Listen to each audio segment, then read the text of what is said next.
चूहा, चूहा, चूहा, चूहा भी कपड़े को काटता है और दर्जी भी कपड़े को काटता है। चूहा, चूहा, चूहा भी कपड़े को काटता है और दर्जी भी कपड़े को काटता है, मगर दोनों के काटने में एक फर्क होता है। चूहा, चूहा, चूहा भी कपड़े को काटता है, दर्जी भी कपड़े को काटता है, मगर दोनों की काटने में फर्क होता है। और वो फर्क केवल इतना होता है कि चूहा कपड़ों को काटता है तो कपड़े का बंटा धार हो जाता है, और जब दर्जी कपड़े को काटता है तो कपड़े का उद्धार हो जाया करता है। फर्क, फर्क को समझना। चूहा भी कपड़े को काटता है, दर्जी भी कपड़े को काटता है। चूहा कपड़े को काटता है तो कपड़े का बंटा धार हो जाता है, और दर्जी कपड़े को काटता है तो कपड़े का उद्धार हो जाता है। समझने की बात है। जीवन को ज्ञानी भी जीता है, जीवन को अज्ञानी भी जीता है। चूहा, दर्जी, चूहा, दर्जी, चूहा, दर्जी। जीवन को ज्ञानी भी जीता है, जिंदगी को अज्ञानी भी जीता है, मगर दोनों के जीने में फर्क है। मगर दोनों के जीने में फर्क है। और फर्क सिर्फ यह है,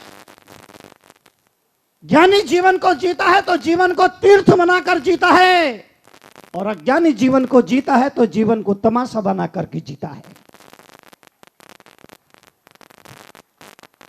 तीर्थ, तमाशा। चूहा, दर्जी, चूहा, दर्जी, तीर्थ, तमाशा। फर्क को समझना। ज्ञानी भी जिंदगी को जीता है, अज्ञानी भी जिंदगी को जीता है। दोनों के जीने में फर्क होता है। दोनों के जीने में फर्क होता है। एक जीवन को तीर्थ बना करके जीता है, दूसरा जीवन को तमाशा बना करके जीता है। एक आदमी जिसमें तमाम बुराइयां हैं, शराब वो पीता है, मीट मटन वो खाता है, जुआ वो खेलता है, चोरी वो करता है, झूठ वो बोलता है, हत्या वो करता है, विश्वगमन वो करता है। तमाम नशे उसकी जिंदगी में हैं। उससे पूछो, भाई तू क्यों करता है?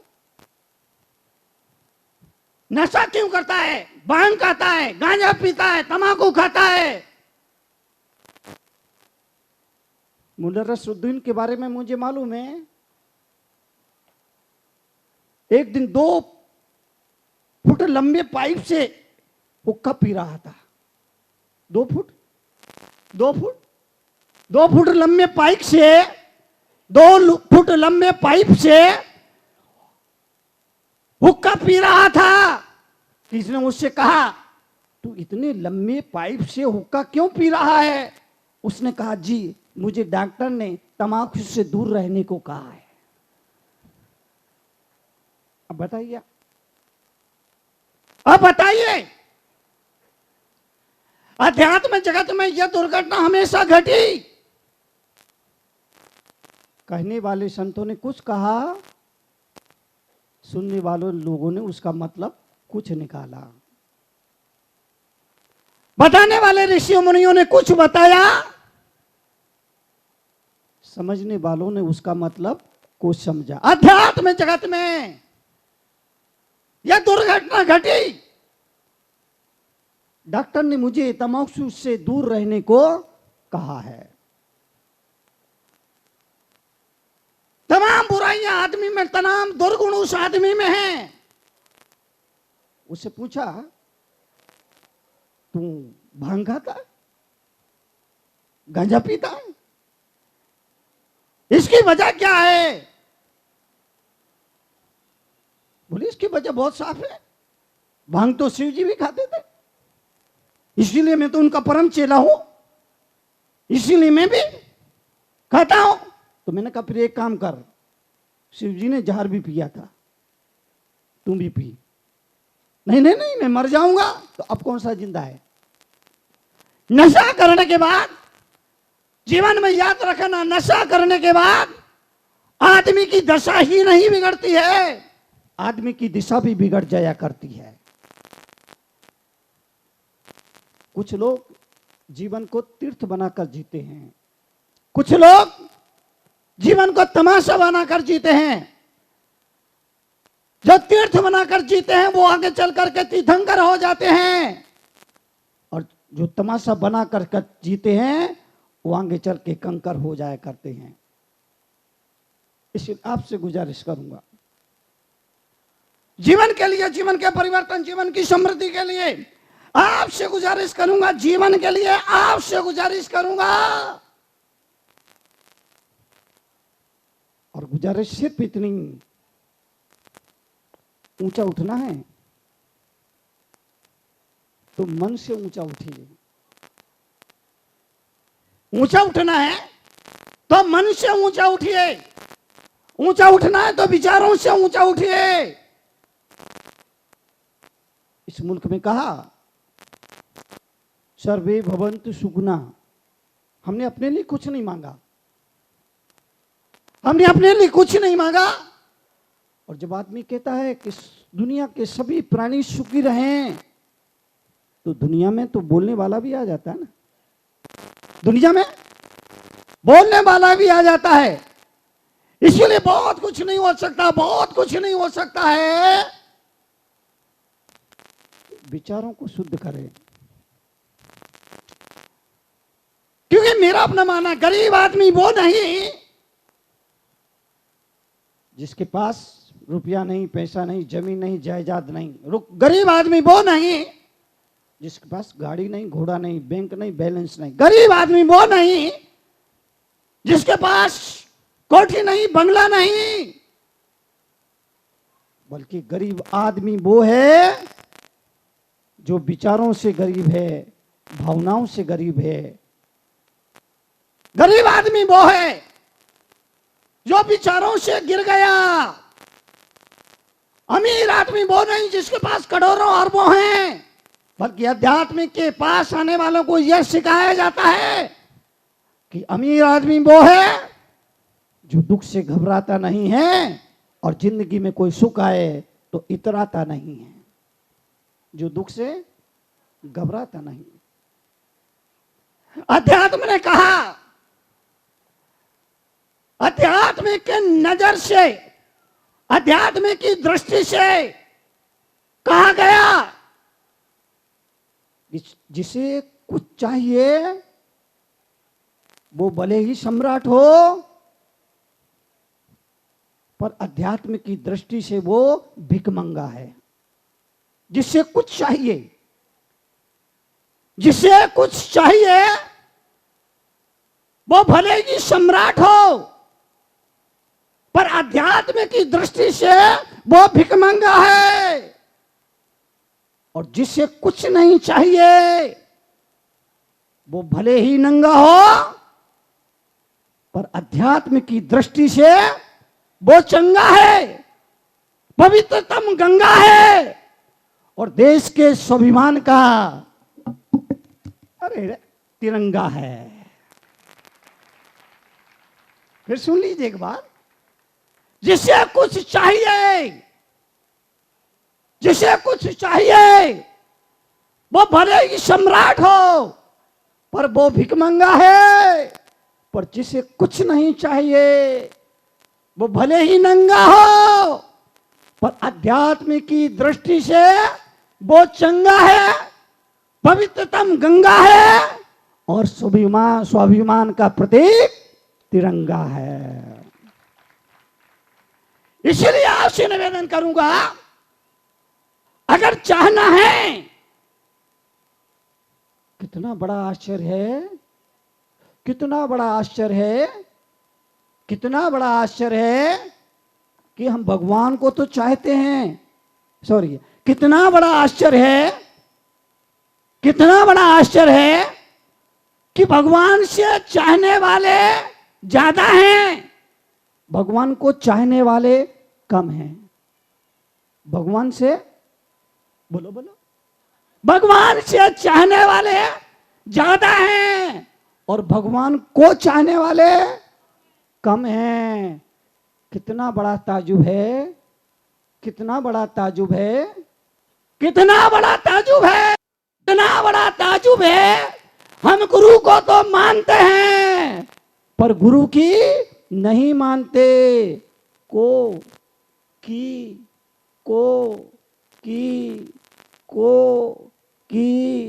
भगवान को भगवान की, भगवान को भगवान की, संत को संत की, गुरु को गुरु की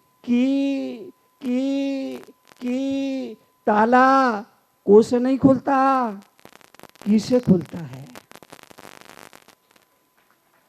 ताला ताला ताला ताला ताला ताला लगे हाथ। एक बात और बोल दूं मैं, साला और मसाला से दूर ही रहें तो अच्छा है।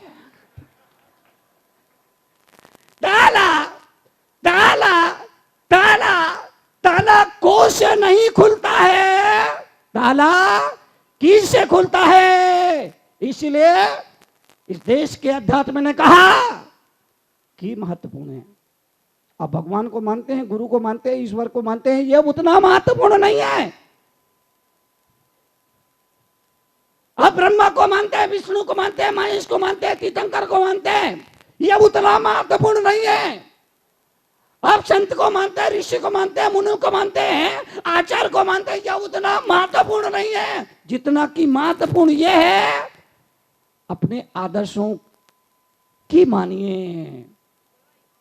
कितना बड़ा दुर्भाग्य, कितना बड़ा दुर्भाग्य। हम अपने आदर्शों की प्रशंसा तो करते हैं मगर अपने आदर्शों को पसंद नहीं करते हैं। हम आदर्शों की प्रशंसा तो करते हैं मगर उन्हें पसंद नहीं करते हैं।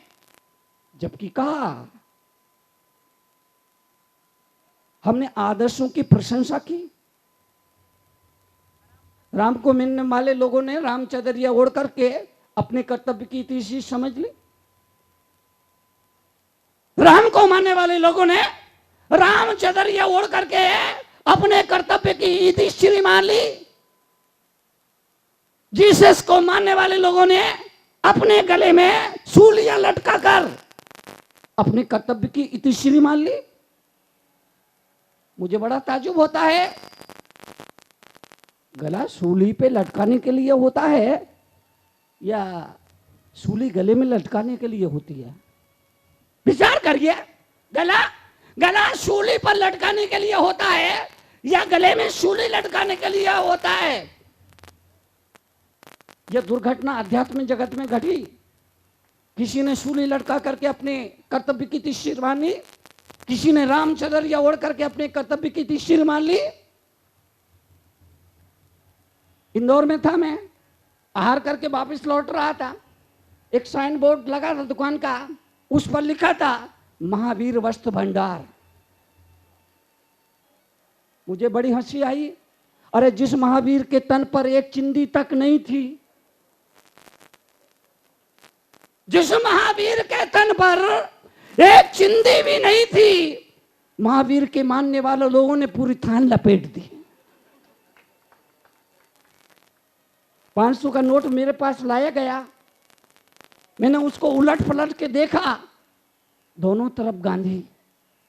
मैंने कहा वाह गांधी, क्या चली तुम्हारे नाम की आंधी, जिंदगी भर फिरे एक लंगोट में और आज बैठे हो 500 के नोट में। यह दुर्घटना घटी, यह दुर्घटना घटी अध्यात्म जगत में, धर्म की जगत में यह घटना घटी। हमने अपने आदर्शों की प्रशंसा की, मगर उन्हें पसंद नहीं किया। प्रशंसा करना एक बात है और पसंद करना दूसरी बात है। प्रशंसा करने में केवल 2 तोले की जुबान हिलाना पड़ती है। प्रशंसा करने में केवल 2 तोले की जुबान हिलाना पड़ती है, पर पसंद करने में 2 मन का शरीर हिलाना पड़ता है। इस फर्क को समझना। प्रशंसा करने में 2 तोले की 2 तोलों की जुबान हिलाना पड़ती है, जबकि पसंद करने में 2 मन का शरीर हिलाना पड़ता है। चूहा भी कपड़ा काटता है, दर्जी भी कपड़ा काटता है, आप सुई में धागा डालते हैं, सुई में धागा डालते हैं। कई बार क्या होता है, धागा का एक भाग छेद में जाना नहीं चाहता। कई बार ऐसा होता है ना, धागा का एक भाग छेद में जाना नहीं चाहता है। भाई लोग क्या करते हैं, कैंची उठाते हैं, धागा काट देते हैं, पर हमारी बहनें ऐसा नहीं करती, धागे को मुख में देगी और छेद में डाल देगी। भाइयों का स्वभाव काटने का है, बहनों का स्वभाव जोड़ने का है। अरे ताली तो बजा, तुम्हारी तारीफ कर रहा हूं।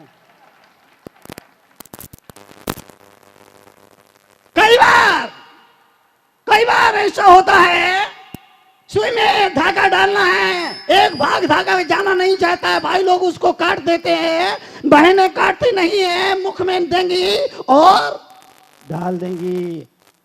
आपसे केवल मेरी प्रार्थना इतनी है, काम करने के 2 तरीके होते हैं, काम करने के 2 तरीके होते हैं, बात कहने के 2 तरीके होते हैं। घर में मेहमान आया,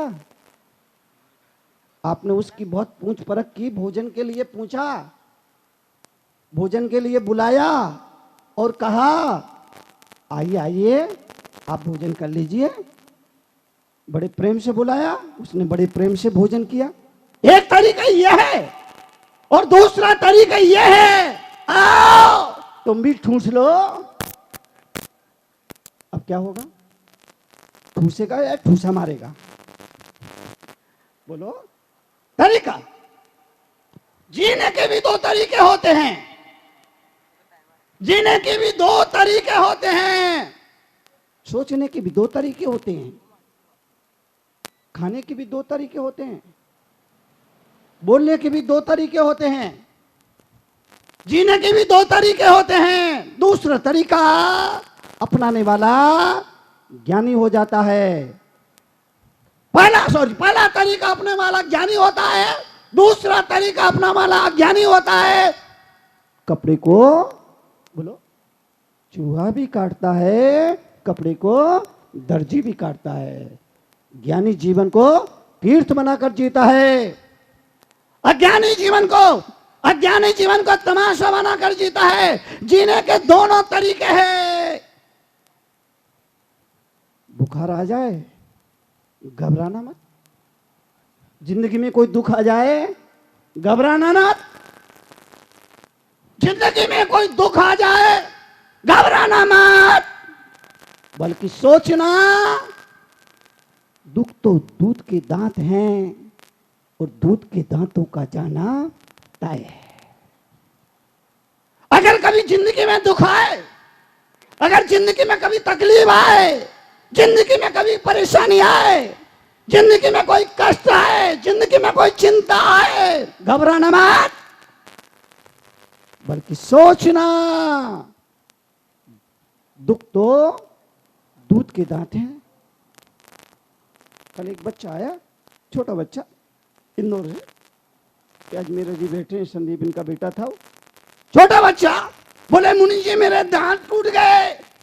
बाजू में उनके बाप बैठा था, उसने कहा मुनि जी अभी और टूटेंगे, क्योंकि दूध के दांत हैं, क्योंकि दूध के दांत, दूध के दांतों का टूटना, बोलो बोलो, अच्छा है ना, जरूरी है ना।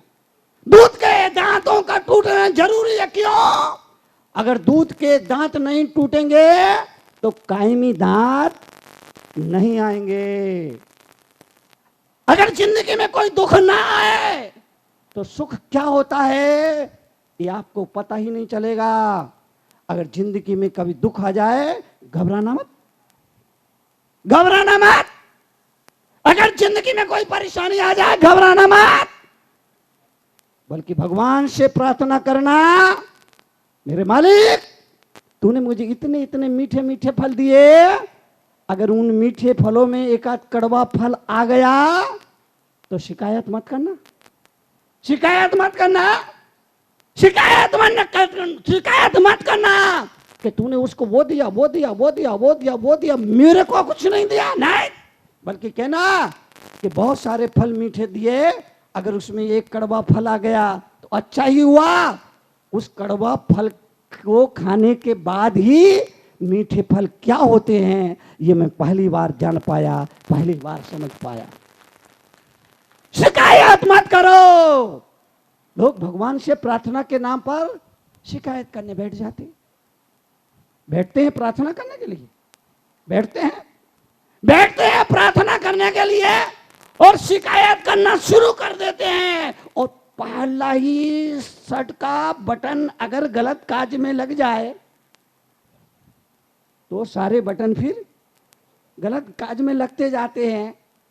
और शर्ट का जो आखिरी बटन होता है वो पैंट के पहले काज में लगता है। प्रार्थना, केवल प्रार्थना करो। मुल्ला नसरुद्दीन, उसका दोस्त साथ में था, दोस्त साथ में था। इंटरव्यू लेने वाले ने कहा एक एक आओ, दोनों एक साथ इंटरव्यू के लिए नहीं आओगे। पहले मुल्ला को बुलाया और सवाल जवाब शुरू हुआ। इंटरव्यू लेने वाले ने पूछा देश आजाद कब हुआ? मुल्ला बोला सर प्रक्रिया तो 1942 से शुरू हो गई थी, मगर सफलता 1947 में जाके मिली। पहला क्वेश्चन पूछा देश आजाद कब हुआ? मुल्ला ने कहा, सॉरी, खट्टर काका को पहले बुलाया। खट्टर काका मुल्ला नसरुद्दीन पक्के दोस्त थे, लंगोट यार थे, बचपन के दोस्त थे। पहले खट्टर काका को बुलाया और प्रश्नकर्ता ने प्रश्न किया देश आजाद कब हुआ? खट्टर काका ने कहा सर प्रक्रिया तो 1942 से शुरू हो गई थी, मगर सफलता 1947 में जाके मिली। प्रश्नकर्ता ने कहा वेरी गुड। अगला क्वेश्चन पूछा जे देश की आजादी में कौन कौन लोग शामिल थे? खट्टर काका ने कहा सर इसमें एक नहीं अनेक लोग शामिल थे, किसी एक का नाम लेना दूसरों के साथ गलत होगा। प्रश्नकर्ता ने कहा वेरी गुड। अगला क्वेश्चन, क्या मंगल ग्रह पे आदमी का रहना मुमकिन है? खट्टर काका ने कहा सर इसकी खोज चल रही है। इंटरव्यू लेने वाले ने कहा इंटरव्यू खत्म, अब उसको भेजो। खट्टर काका गया। मुल्ला ने कहा काका क्या पूछा तुम, मेरे को बताओ, मेरे को डर लग रहा है, इसलिए क्या क्या पूछा वो मेरे को बता दो। खट्टर काका ने कहा डोंट वरी, चिंता करने की जरूरत नहीं है। मेरे से ये सवाल पूछे और मैंने उनका ये जवाब दिया। तुम ही यही सवाल पूछेंगे, यही सवाल का जवाब देते जाना। ये सवाल कि ये जवाब है, ये जवाब देते जाना। Very good. मुल्ला नसरुद्दीन पहुंचा, बैठा और प्रश्नकर्ता ने पहला प्रश्न पूछा, तुम्हारा जन्म कब हुआ? प्रश्नकर्ता ने पहला सवाल पूछा, तुम्हारा जन्म कब हुआ? उसने कहा सर, प्रक्रिया तो 1942 से शुरू हो गई थी। प्रश्नकर्ता ने पहला सवाल पूछा, तुम्हारा जन्म कब हुआ? उसने कहा सर, प्रक्रिया तो 1942 से शुरू हो गई थी, मगर सफलता 1947 में जाके मिली। पूछने वाले का तो दिमाग चकराया, लेकिन उसने अपने पर संयम रखा और अगला क्वेश्चन किया। उसने पूछा, तुम्हारे पिता का नाम क्या है? इसने कहा सर, इसमें एक नहीं अनेक लोग शामिल हैं, किसी एक आदमी का नाम लेना उचित नहीं होगा। वो तो बेचारा पसीना पसीना हो गया, पूछने वाला तो पसीना पसीना हो गया। आखिर उससे रहा नहीं गया, उसने कहा तुम्हारा दिमाग खराब है क्या? इसने कहा सर, इसकी खोज चल रही है। आपसे गुजारिश करूंगा,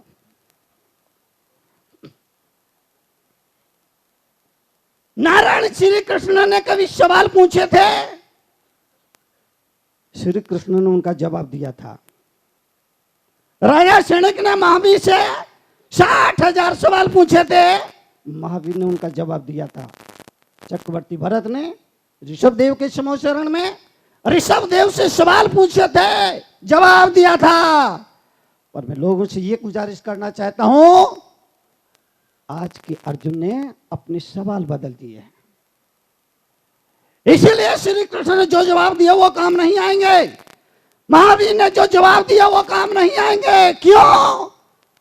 आज के अर्जुन ने, आज के सैनिक ने अपने सवाल बदल दिए हैं, सवाल बदल दिए हैं, समस्याएं नई नई आ गई हैं, इसीलिए समाधान भी नए नए चाहिए। और ये समाधान हमारा चित्त देखा, यह समाधान हमारा चरित्र देखा, यह समाधान हमारा जीवन देखा, यह समाधान हमारे जीवन का ढंग देखा। जब अर्जुन अपने सवाल बदल ले, श्री कृष्ण को अपने जवाब बदलने पर मजबूर होना पड़ता है। जब कोई सैनिक अपने सवाल बदल ले, महावीर शरी के महापुरुषों को अपने जवाब बदलने के लिए मजबूर होना पड़ता है। जीने का ढंग आदमी को ज्ञानी अज्ञानी बता रहा है। जीने का ढंग, जन्मदिन आता है, जन्मदिन मनाते हैं। पाश्चात्य जगत में जन्मदिन कैसे मनाते हैं? पाश्चात्य जगत में जन्मदिन कैसे मनाते हैं?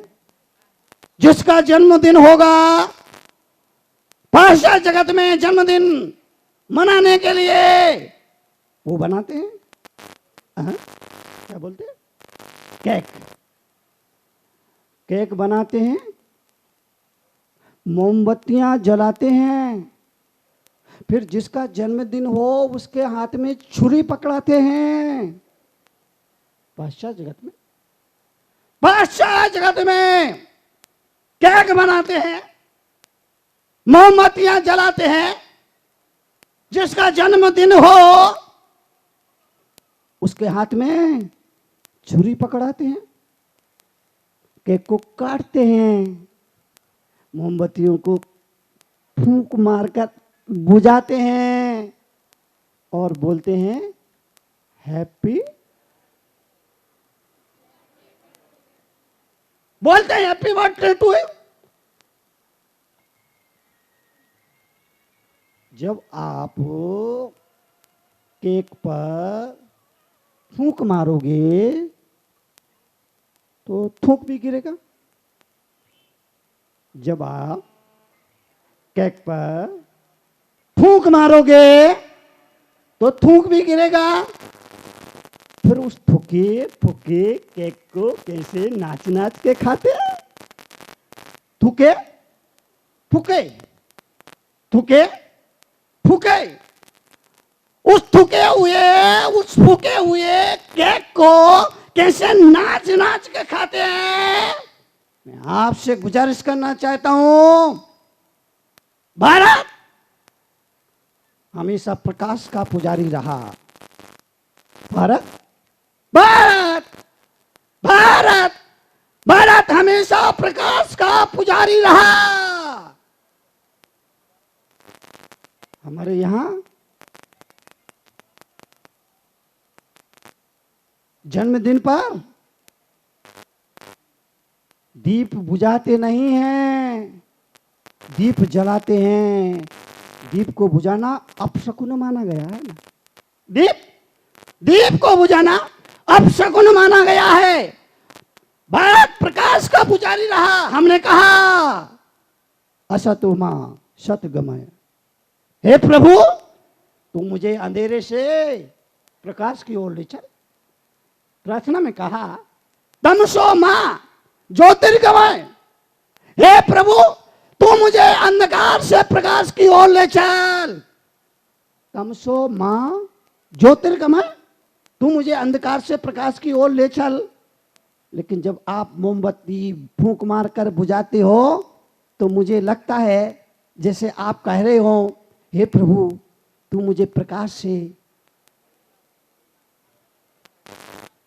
जब आप फूंक मार करके दीप मोमबत्तियों को बुझाते हैं तब मुझे लगता है जैसे आप कह रहे हो कि हे प्रभु तू मुझे प्रकाश से अंधेरे की ओर ले चल।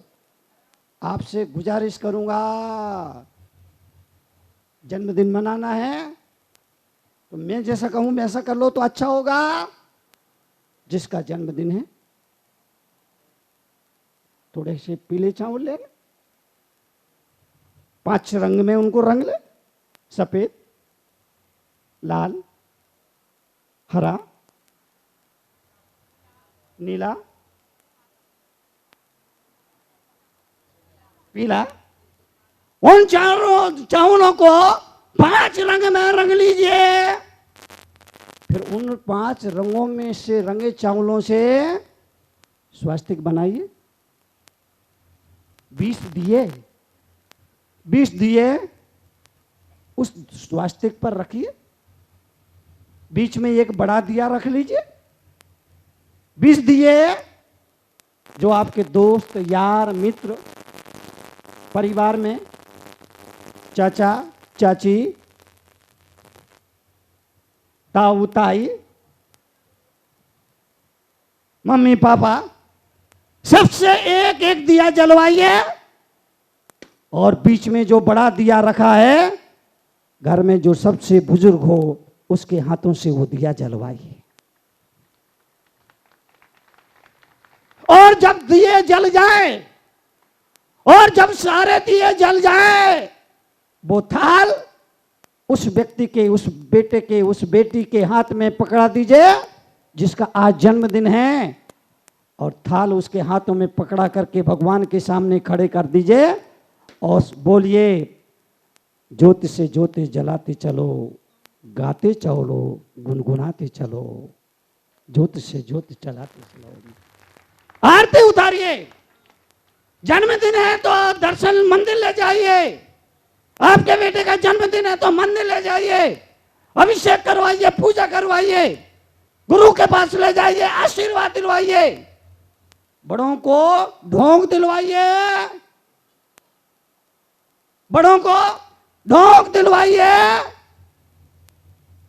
छोटों की शुभकामना लीजिए तो जन्म मनाना सार्थक हो जाएगा। ये थूके फूके की परंपरा खत्म करो। ये थूके फूके केक खाने की परंपरा खत्म करो। यह हमारी संस्कृति नहीं है, यह हमारी परंपरा नहीं है। अरे जन्मदिन एक चुनौती है। जन्मदिन जन्मदिन एक चुनौती है। अध्यात्म की शरण में आने के बाद यह मालूम पड़ेगा अध्यात्म की शरण में जो आ गया उसको पता लग जाएगा कि दुनिया कहती है आज इसका जन्मदिन है, लेकिन जन्मदिन मनाने वाला आदमी समझता है आज मेरी जिंदगी का 1 साल कब हो गया। अध्यात्म को समझने वाला, अध्यात्म को समझने वाला इस बात को अच्छी तरह जानता है आज मेरी जिंदगी का 1 दिन कम हो गया। चुनौती है, वो चुनौती है, वो चुनौती है कि मेरे भाई समय रुकता नहीं है, किसी के रोकने से समय रुकता नहीं है। समय समय होता है, समय किसी के बाप का नौकर नहीं होता है। समय समय होता है, किसी के बाप का नौकर नहीं होता है। इसलिए हमारे आचार्य ने कहा बस को बनाने वाला कोई और होता है, बस को चलाने वाला कोई और होता है, और बस पर बैठने वाला, बात को समझना, बस को बनाने वाला कोई और होता है, बस को चलाने वाला कोई और होता है, बस पर बैठने वाला कोई और होता है। धर्म की बस को तीर्थंकरों अवतारों ने बनाया, धर्म की बस को तीर्थंकरों अवतारों ने बनाया। धर्म की बस को चलाने वाले ऋषि मुनि आचार है, और धर्म की बस पर बैठने वाले ये श्रावक और श्राविका हैं। चलाने वाले कौन? चलाने वाले कौन? ऋषि मुनि आचार। धर्म की बस को चलाने वाले ऋषि मुनि आचार। और याद रखना, बस में आप सफर कर रहे हो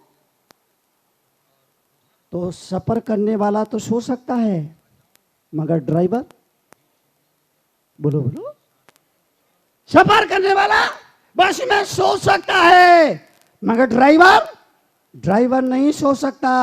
क्यों? अगर ड्राइवर सो गया सो सब गया। अगर ड्राइवर सो गया तो सब गया। इसलिए ये संसारी प्राणी सो सकता है, लेकिन संत मुनि आचार वो नहीं सो सकते, क्योंकि वो समाज की बस का ड्राइवर का काम किया करते हैं। इस बस को बनाने वाले तीर्थंकर है, अवतार है।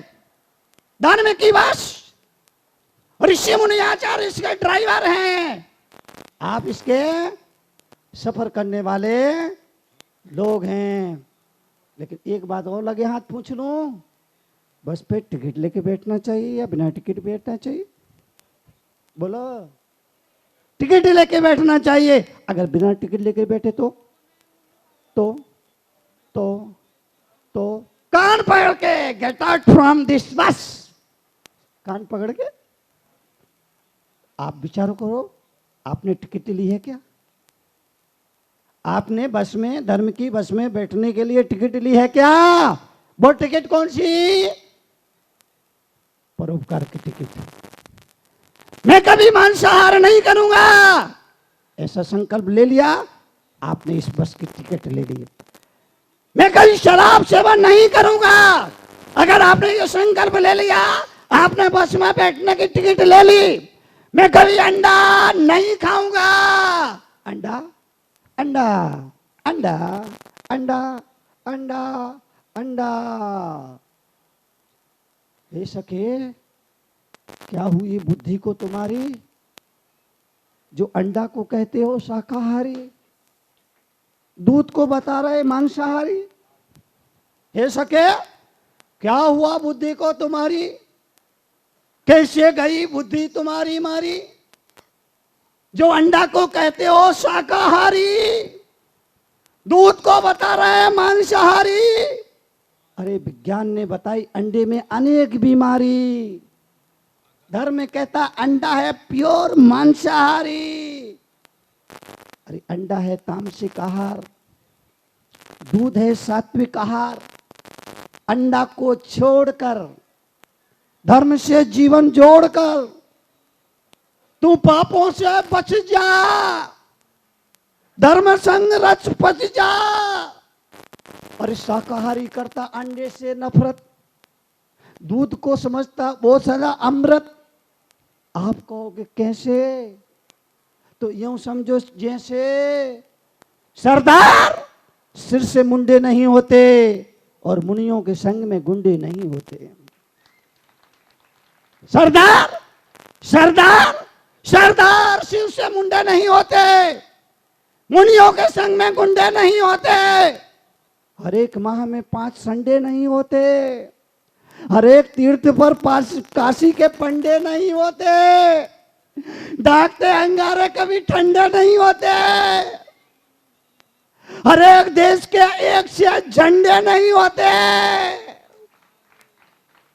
पापी की किस्मत में सोने के अंडे नहीं होते, और शाकाहारी की थाली में कभी अंडे नहीं होते। ऐसे अंडों से न लगा तू लगन, रे चपल मन कर तू औरत का वजन। अगर आपने ये तय कर लिया मैं अपने जन्मदिन पर केक नहीं काटूंगा, काटना हमारे यहाँ वर्जित है, वो हिंसा का प्रतीक है। हमारी माता बहनें रसोई में काम करती है, ये नहीं कहती हमने सब्जी को काट दिया, नहीं, सब्जी को सुधार दिया, सब्जी को संभाल दिया।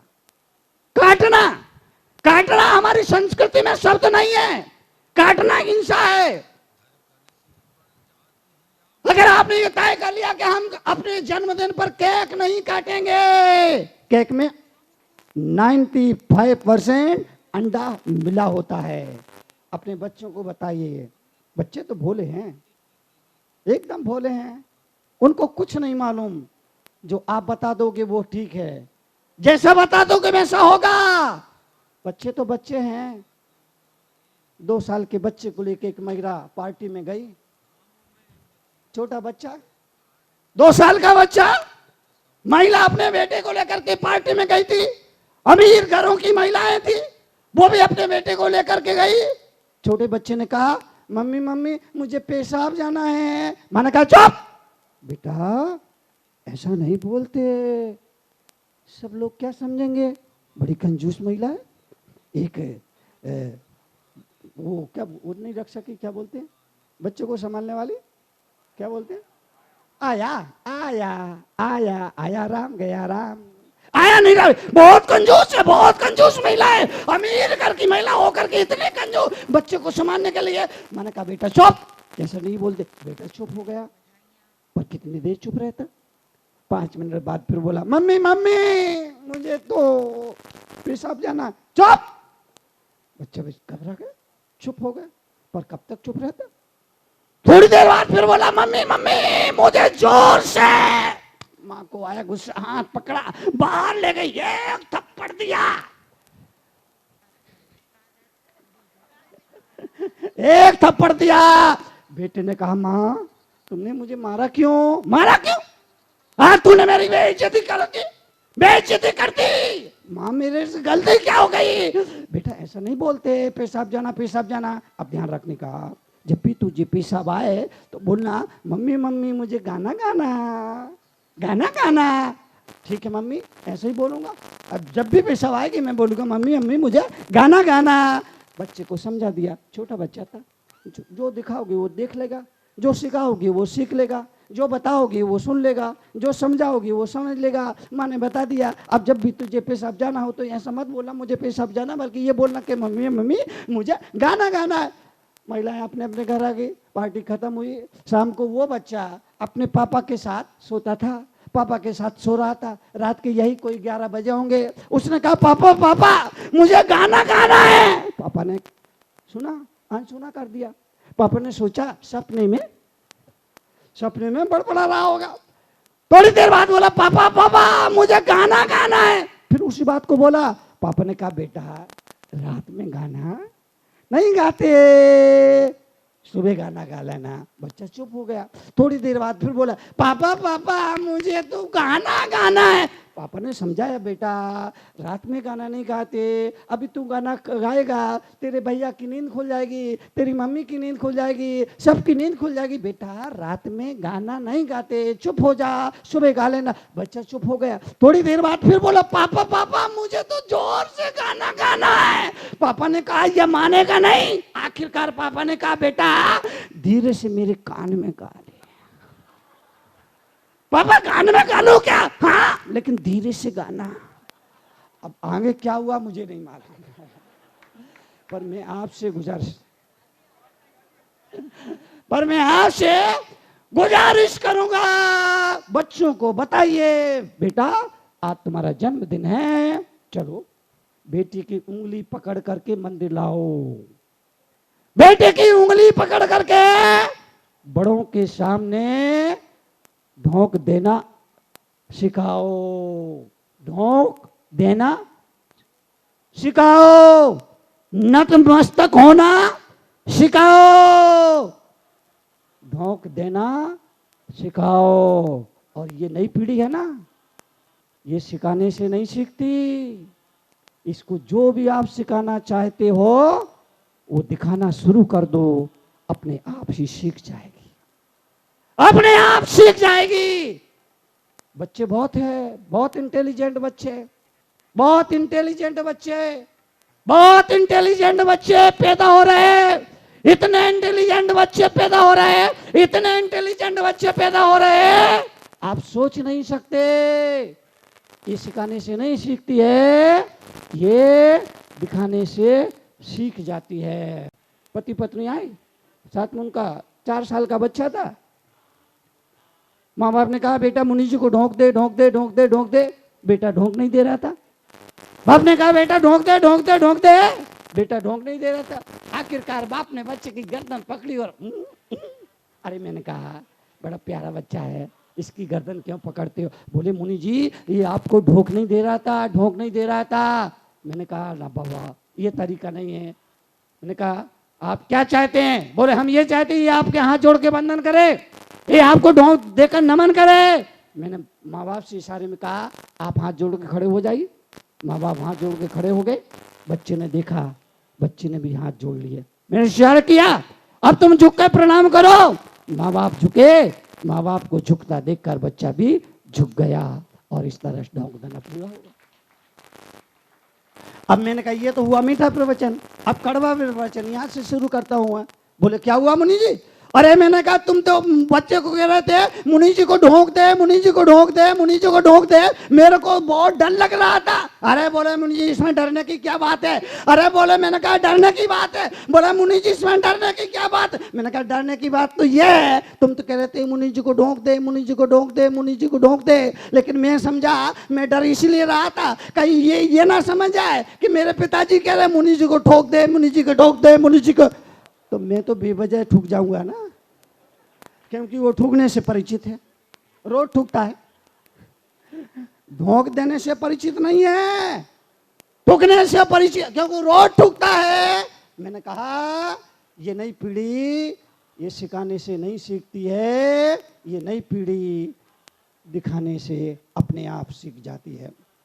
इसलिए आज जब पूरा देश 68वीं स्वतंत्रता आजादी की सालगिरह मना रहा, तब मैं केवल इतना कहूंगा, हमारे देश ने बहुत तरक्की की, बहुत तरक्की की।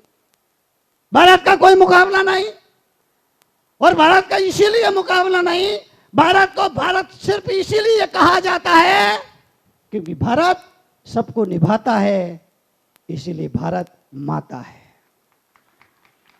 भारत हिंदू, मुसलमान, सिख, ईसाई, जैन, बौद्ध, हमारे देश के संविधान ने यह बताया, ये प्रजातंत्र दुनिया का सबसे बड़ा प्रजातंत्र, हर व्यक्ति अपनी अपनी मान्यता के अनुसार अपने इष्ट की पूजा, आराधना, उपासना कर सकता है।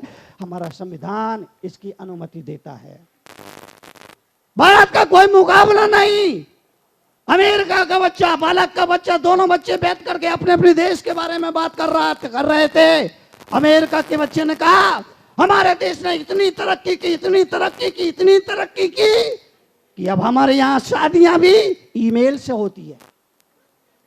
शादियां, इतनी तरक्की हमारे देश ने की कि शादियां भी ईमेल से होती है। भारत के बच्चे ने कहा होती होगी तुम्हारे यहाँ शादियां ईमेल से, हमारे तो यहाँ तो आज भी शादियां फीमेल से होती है।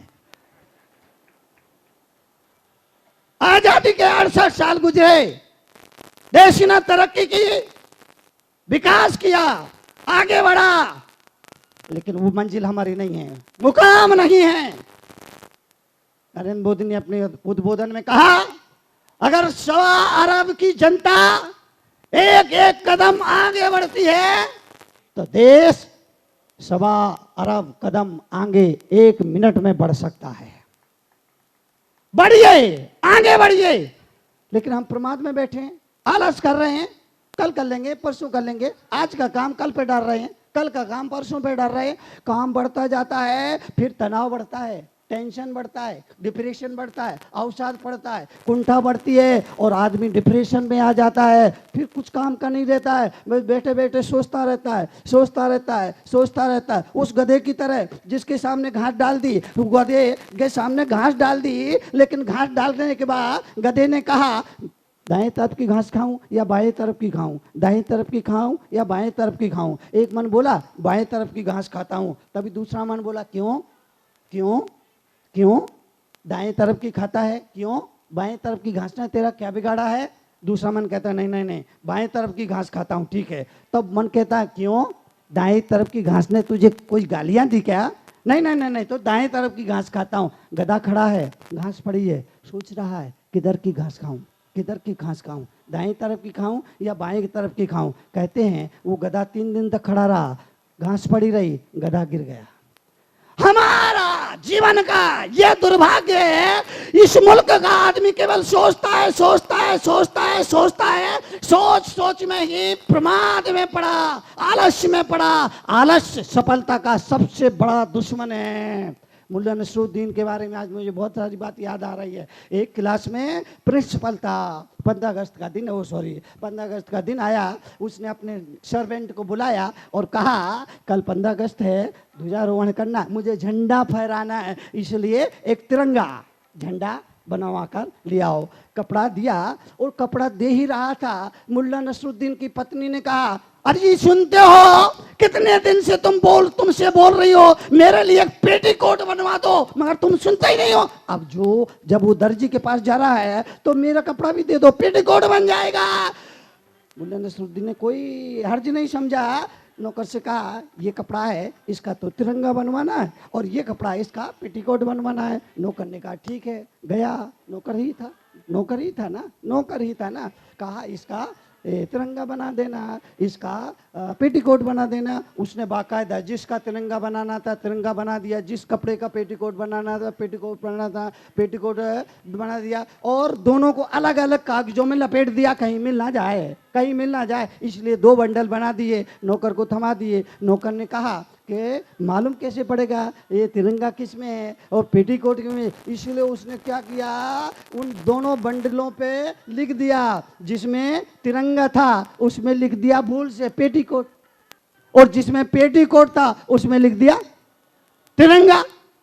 दोनों बंडल मुल्ला नसरुद्दीन को पकड़ा दिए, उसने तो देखा नहीं, खोल के देखा नहीं, पेटीकोट तिरंगा ये पकड़ो, स्कूल में जाओ, ध्वजा डंडे पे इसको लटकाना, फूल वगैरह रख देना, मैं थोड़ी देर बाता हूँ, अभी ध्वजबंधन होगा। समय पे वो पहुंचा, ध्वजारोहण किया, ध्वजबंधन हुआ।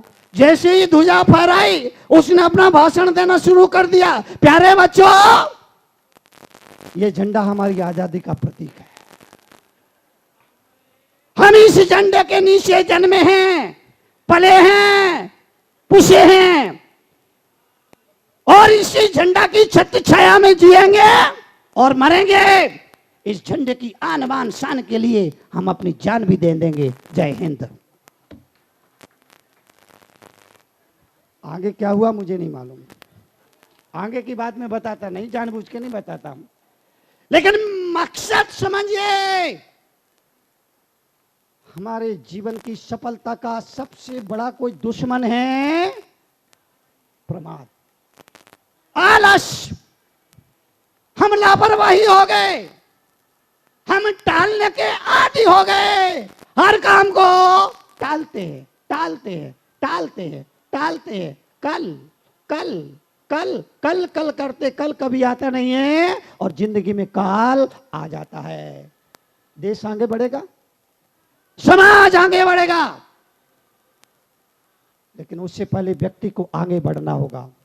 अपनी सोच से, अपनी समझ से, अपनी नजर से, अपने दृष्टिकोण से आगे बढ़ेगा, आगे बढ़ेगा, आगे बढ़ेगा।